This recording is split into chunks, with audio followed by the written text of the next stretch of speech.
ಏನೋ ಕಾರ್ಕಳದಲ್ಲಿ ಇವತ್ತು ಬೆಳ್ಳಂಬೆಳಗ್ಗೆ 3 ಕಾಡು ಕೋಣಗಳು ಪ್ರತ್ಯಕ್ಷವಾಗಿತ್ತು. ಇವತ್ತು ಬೆಳಗ್ಗೆ 8 ಗಂಟೆ ಸುಮಾರಿಗೆ ಕಾರ್ಕಳದ ಪೆರುವಾಜೆಯ ಮುಖ್ಯ ರಸ್ತೆಯಲ್ಲಿ 3 ಕಾಡು ಕೋಣಗಳು ಸಂಚಾರವನ್ನ ಮಾಡಿರುವಂತದ್ದು ಕಂಡು ಬಂದಿದೆ.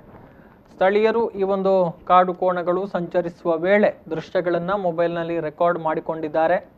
ಲಾಕ್ಡೌನ್ ಆದ ಹಿನ್ನೆಲೆಯಲ್ಲಿ ಈ ರಸ್ತೆಯಲ್ಲಿ ವಾಹನ ಸಂಚಾರ ಕಡಿಮೆಯಾಗಿದ್ದು ಕಾಡು ಪ್ರಾಣಿಗಳ ಸಂಚಾರ ಅಧಿಕವಾಗಿ ಕಂಡು ಬರ್ತಾ ಇದೆ.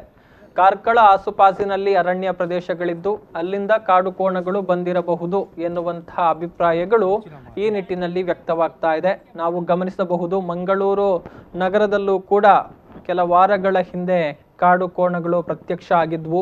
ಈ ಪೈಕಿ ಒಂದು ಕಾಡು ಕೋಣ ಮಂಗಳೂರು ನಗರ ವ್ಯಾಪ್ತಿಯಲ್ಲಿ ಬೆಳ್ಳಂಬೆಳಗ್ಗೆ ಕಾಣಿಸಿಕೊಂಡು ಸಂಚಾರವನ್ನ ಮಾಡಿ ಸ್ಥಳೀಯರಲ್ಲಿ ಆತಂಕವನ್ನ ಹುಟ್ಟುಹಾಕಿತ್ತು. ಆ ಬಳಿಕ ಅದನ್ನ ಚಾರ್ಮಾಡಿ ಅರಣ್ಯ ಪ್ರದೇಶಕ್ಕೆ ಕರೆದೊಯ್ದು ಬಿಡುವಂತಹ ಸಂದರ್ಭದಲ್ಲಿ ಹೃದಯಾಘಾತಕ್ಕೆ ತುತ್ತಾಗಿ ಆ ಒಂದು ಕಾಡು ಕೋಣ ಸಾವನ್ನ ಕೂಡ ಅಪ್ಪಿತ್ತು. ಅದೇ ಸಂದರ್ಭದಲ್ಲಿ ಅದರ ಜೊತೆಗಿದ್ದಂತಹ ಮತ್ತೊಂದು ಕಾಡು ಕೋಣ ಆ ಬಳಿಕ ಪ್ರತ್ಯಕ್ಷವಾಗಿತ್ತು. ಅದನ್ನ ಯಾವುದೇ ರೀತಿಯಲ್ಲಿ ಸೆರೆ ಹಿಡಿಯುವಂತಹ ಕಾರ್ಯಾಚರಣೆ ಮಾಡದೆ ಅಟ್ಟಿಸಿಕೊಂಡು ಹೋಗುವ ಮೂಲಕವೇ ಕಾಡಿಗೆ ಬಿಡುವಂತಹ ಪ್ರಯತ್ನಗಳಾಗಿತ್ತು ಅನ್ನುವಂಥದ್ದನ್ನ ನಾವು ಗಮನಿಸಬಹುದು. ಅದಾದ ಬೆನ್ನಲ್ಲೇ ಉಡುಪಿ ಕುಂದಾಪುರ ಭಾಗದಲ್ಲೂ ಕೂಡ ಕಾಡು ಕೋಣಗಳು ಪ್ರತ್ಯಕ್ಷ ಆಗಿದ್ವು. ಸೊ ಇದೀಗ ಕಾರ್ಕಳ ವ್ಯಾಪ್ತಿಯಲ್ಲೂ ಕೂಡ ಕಾಡು ಕೋಣ ಪ್ರತ್ಯಕ್ಷವಾಗಿದೆ. 3 ಕಾಡು ಕೋಣಗಳು ಒಟ್ಟಾಗಿ ಸಂಚಾರ ಮಾಡುವಂತಹ ದೃಶ್ಯಗಳು ಇವತ್ತು ಬೆಳಗಿನ ವೇಳೆ ಕಂಡು ಬಂದಿದ್ದು ಅದನ್ನ ಗಮನಿಸಿದಂತಹ ಸ್ಥಳೀಯರು ಮೊಬೈಲ್ನಲ್ಲಿ ರೆಕಾರ್ಡ್ ಮಾಡಿಕೊಂಡಿದ್ದಾರೆ.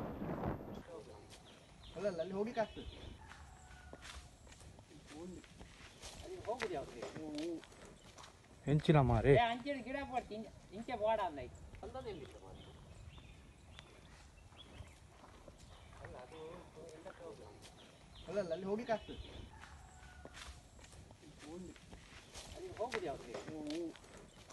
ಹೆಂಚಿನ ಮಾರೆ